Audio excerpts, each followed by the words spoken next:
Assalamualaikum warahmatullahi wabarakatuh. Semangat pagi.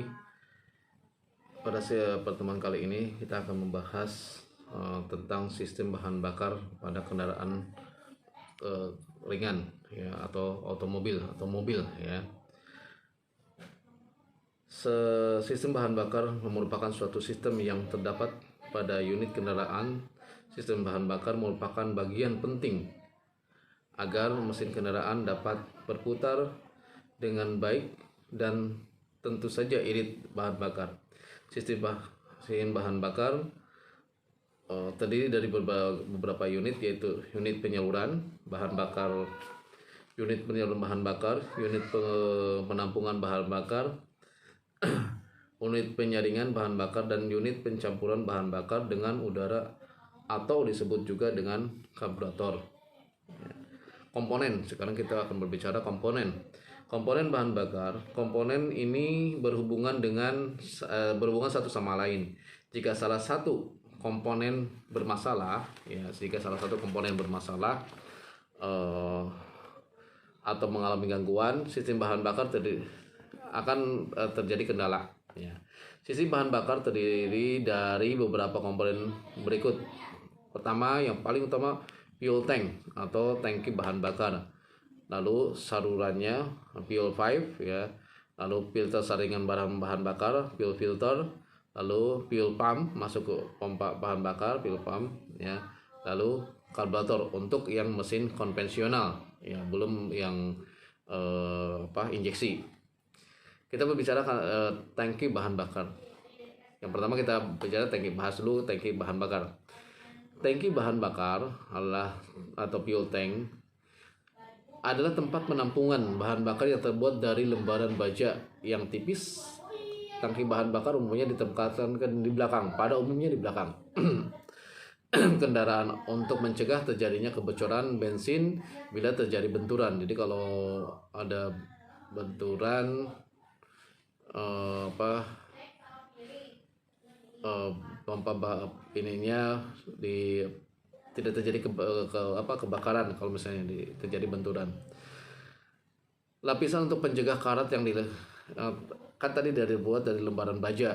Nah, itu dilapisi oleh separator untuk mencegah perubahan permukaan bahan bakar. Saat kendaraan bergerak, lubang masuk bahan bakar ke saluran utama terletak 2-3 cm dari dasar tangki.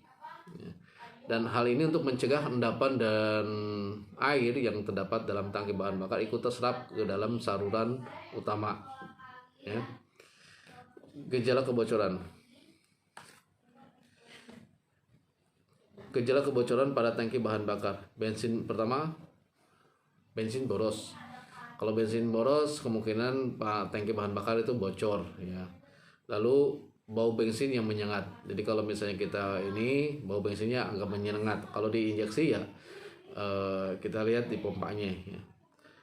Nah, hal yang perlu kita perhatikan atau P3K-nya, kita sebutkan P3K-nya untuk perawatan fuel tank. Bila tangki bahan bakar Anda bocor, jangan menyalakan api. Hati-hati ya, pada saat tangki fuel tanknya bocor, itu jangan menyalakan api atau merokok di tempatnya. Ini secara SOP-nya tidak boleh merokok di dekat bahan bakar. Keluarkan saja, kita buka tangki bahan bakarnya ya, lalu sisa bahan bakarnya ditampung di tempat yang aman ya. Keringkan tangki bahan bakarnya. Biasanya kita keringkan dulu tangki bahan bakarnya yang bocor dengan kain lap atau apapun yang kita lap dulu biar kering. Lalu kita tambal dengan sabun batang ya. Biasanya yang bocor itu kita ambil sabun batangan atau sabun colek, kita tutup ya pada bagian yang bocor. Ini emergensinya. Biarkan tambalan sabun mengering dan mengeras. Setelah kering baru bensin itu kita masukkan. Oke. Lalu saluran bahan bakar. Saluran bahan bakar mempunyai fungsi untuk menyalurkan bahan bakar. Salurannya atau fuel pipe ya, berfungsi untuk menyalurkan bahan bakar. Terbuat dari beberapa jenis bahan, yaitu ada yang bahan logam, ada yang bogam tahan karat, ada bahan selang karet fleksibel yang tahan anti korosi ya, terdapat bensin. Saluran bahan bakar pada mobil biasanya terletak di bagian bawah, biasanya di bagian bawah kendaraan atau di kolongnya. Pada bagian ini tentunya diberi pelindung agar tidak terkena benturan benda keras sehingga secara langsung. Saluran bahan bakar fuel line ini terdiri atas bagian berikut.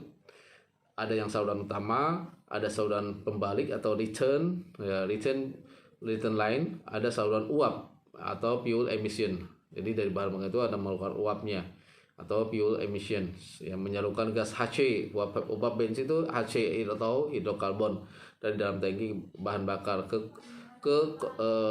alkohol kanister. Alkohol kanister itu sebagai penangkap gas HC dari hidrokarbon dari bahan bakar. Gejala kerusakan yang pada saluran bahan bakar yaitu pertama bensinnya boros, lalu bau bensin yang menyengat. P3K-nya hal yang perlu dilakukan pada saat terjadi kebocoran di fuel pipe atau fuel line ya. Pertama ya, kebocoran pada saluran bahan bakar disebabkan oleh karat. Biasanya yang paling utama itu oleh karat ya.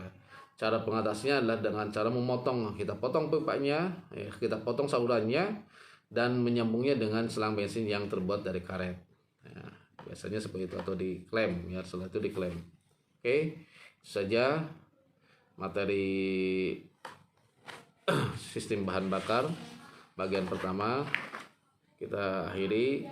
Billahi taufiq wal hidayah. Assalamualaikum warahmatullahi wabarakatuh.